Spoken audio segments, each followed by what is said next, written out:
नमस्कार मेरे प्यारे दर्शकों। आज आबू पर्वत के दिव्य संत सतगुरु ज्ञानाराम जी महाराज की अलौकिक कथा का शुभारंभ कर रहा हूँ। एक सत्य कथा मनोहर लाल व्यास जी द्वारा लिखित। ये कहानी किसी कल्पना की उपज नहीं है, बल्कि स्वयं एक साधक के अनुभवों में उपजी सच्ची अनुभूति है। लेखक मनोहर जी अंग्रेजी के प्राध्यापक पद से सेवानिवृत्त हैं। अपने सेवा काल के बाद उन्होंने सांसारिक जीवन से वैराग्य लेकर पाली जिले के पगड़िया गांव स्थित संत आबूराज जी महाराज के पावन आश्रम में पूर्ण रूप से समर्पित जीवन जीना प्रारंभ किया। कभी दुनियादारी में उलझे रहे मनोहर जी आज पूर्णतः भक्ति और सेवा के मार्ग पर हैं और यही उनका सबसे बड़ा रूपांतरण है। उनकी लेखनी में अनुभव की सच्चाई और साधना की गहराई झलकती है।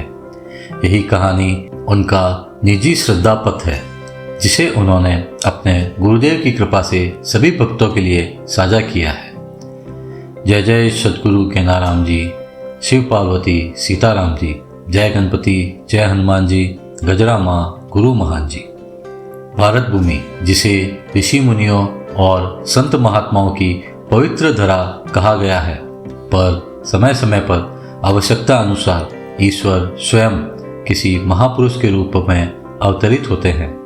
जब दो ईश्वरीय अवतारों के बीच लंबा अंतराल होता है, तो कल्याण हेतु विशिष्ट ईश्वरीय अंश से युक्त कोई महापुरुष जन्म लेते हैं, जो जनमानस को धर्म पथ पर चलने की प्रेरणा देते हैं और आस्था की लौ को जीवित रखते हैं।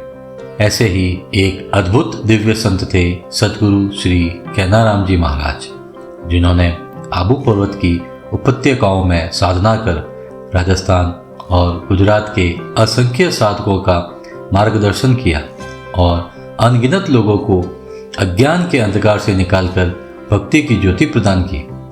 बाल्यकाल, जन्म से ही दिव्य संकेत। श्री ज्ञानाराम जी महाराज का जन्म सिरोही जिले के सेवड़ा गांव में देवासी आल कुल में हुआ था।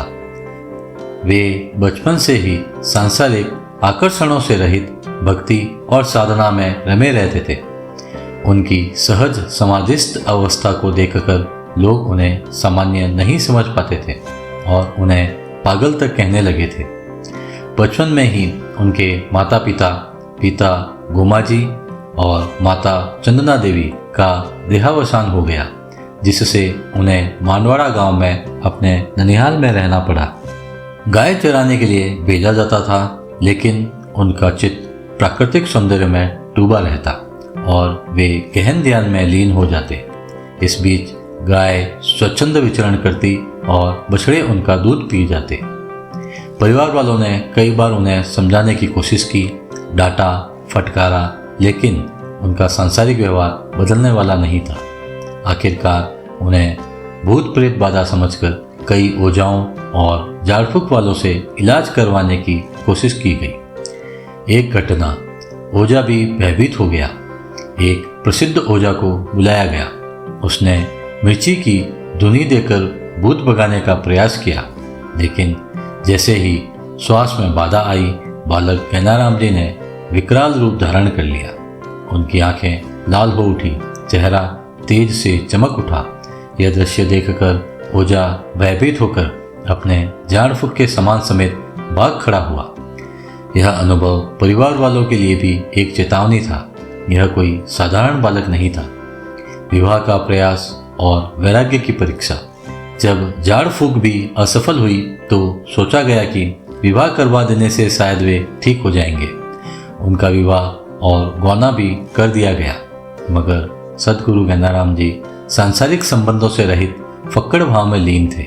उन्होंने अपनी पत्नी से कोई भौतिक संबंध नहीं बनाया, बल्कि तरह तरह से प्रयास करते रहे कि पत्नी उनसे दूर चली जाए।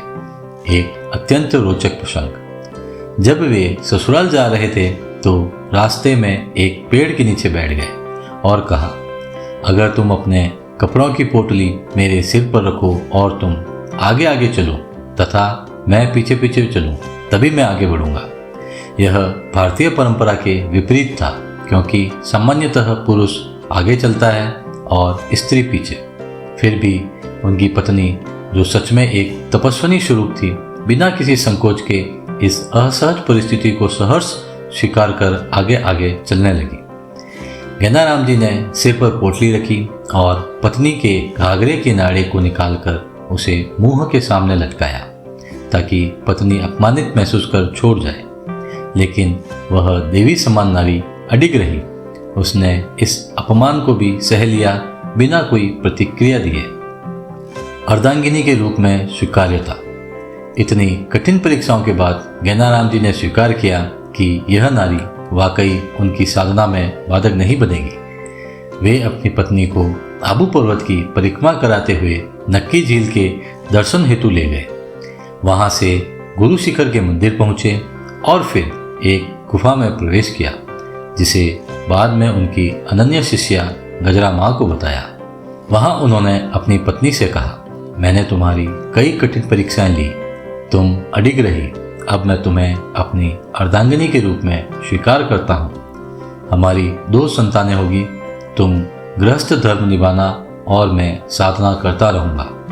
इसके बाद वे अपने साधना पथ पर पूर्ण रूप से अग्रसर हो गए। उनके प्रिय शिष्यों में श्री मन्ना बापू और पूज्य गजरा माँ का स्थान सर्वोपरि था। गजरा माँ के माध्यम से हमें गैनाराम जी महाराज के जीवन के अनेक अद्भुत प्रसंगों की जानकारी प्राप्त हुई। उनकी कृपा आज भी जीवित है। आज भी आबू पर्वत की हवाओं में, उनकी गुफाओं में और साधकों के हृदयों में सद्गुरु गैनाराम जी महाराज की कृपा विद्यमान है।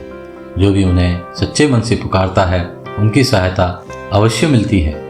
साधना का विस्तार और चमत्कारी जीवन की घटनाओं का विवरण मैं अगले वीडियो में साझा करूंगा। इनमें प्रमुख घटनाएं होगी आबू पर्वत की गुफाओं में साधना करते हुए गैनाराम जी ने उच्च कोटि की साधनाओं को सिद्ध किया। कभी कभी वे गांव-गांव जाकर साधकों को सत्संग द्वारा भक्ति का मार्ग दिखाते थे। उनकी वाणी अत्यंत सटीक और चमत्कारी थी।